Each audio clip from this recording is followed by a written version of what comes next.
In this lesson, quite simply, we'll be looking at some really interesting adjectives that you should be using within your English speaking.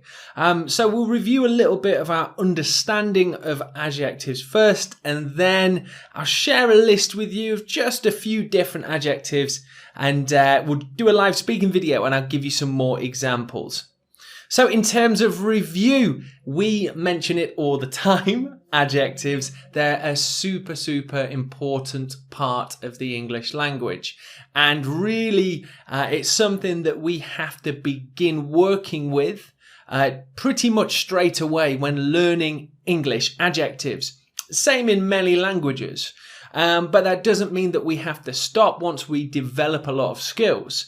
We can still improve our literacy, our ability to use adjectives, as well as our understanding of what they are and how they work.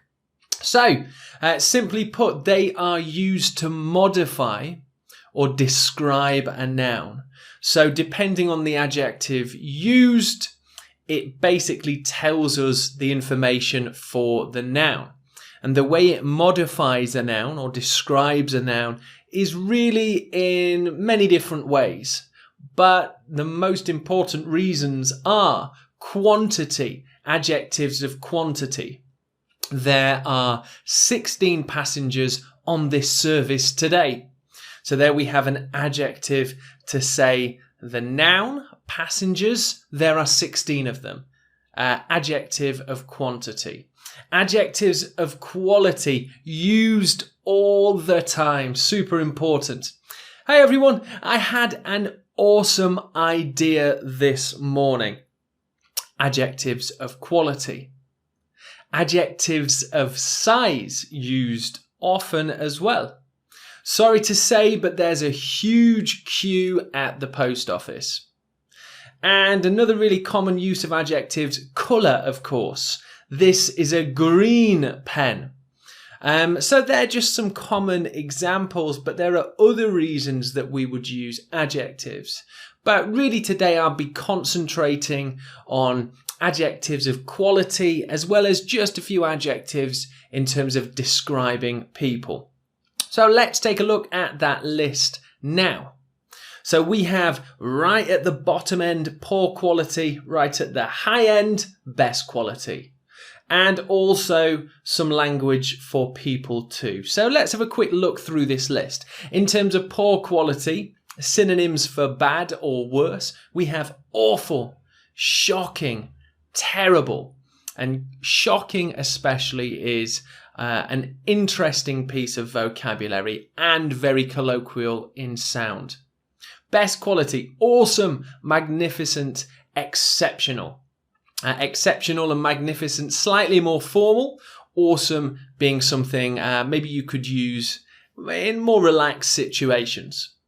For people, so on the left side of the list we have appearance, towering, well-built, slim. And on the right, personality, jovial, easygoing, good-natured. So what we're going to do is just go into a live video and I'll just talk you through a few of these adjectives here. Okay, the first word I would like to look at is shocking, which is slightly more British in terms of its use when used as an adjective. And it's used basically to say something is really poor quality.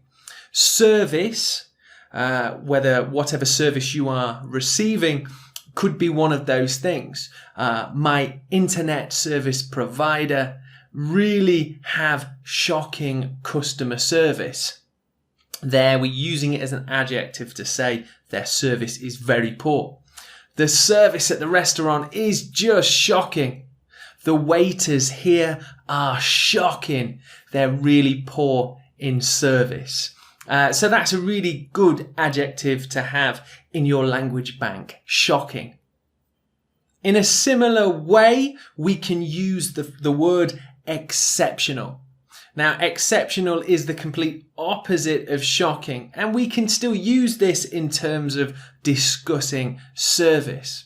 I took my car to the garage. The service was exceptional. They did a great job. I flew with Korean Air. The service was exceptional. So we can use both shocking and exceptional, completely on opposite ends of the spectrum when describing service. That's a really good use of it. Exceptional. When it comes to describing a person's appearance, there are lots of different pieces of vocabulary we can use. But I'd just like to share this one with you, which is towering. So it's almost like an idiomatic expression because we're saying someone is similar to a tower being super high, of course. But it means basically someone who is really, really tall, taller than most people you know. That basketball player is absolutely towering. It's a really lovely piece of vocabulary to use when describing people who are super tall. And the last bit of vocabulary I'd like to just share with you in this live video is jovial. And it's a really nice way to describe either yourself or somebody else's personality. It's quite a positive thing when describing somebody. And of course, you need to be careful when describing people or places that you are being polite, of course. Jovial means someone who is generally positive in nature, generally kind, generally takes things quite easily, not super stressed, not high strung. So you could say, oh, you know, my friends, they're pretty jovial. They like to have fun. And it's a really nice way to describe people who are quite laid back and generally relaxed, jovial. So that brings us to the end of this lesson on awesome adjectives. And I think the list is just a really nice, small, condensed list of some great vocab. And now would be the perfect time for you to spend 10-15 minutes using that vocabulary in your speaking too.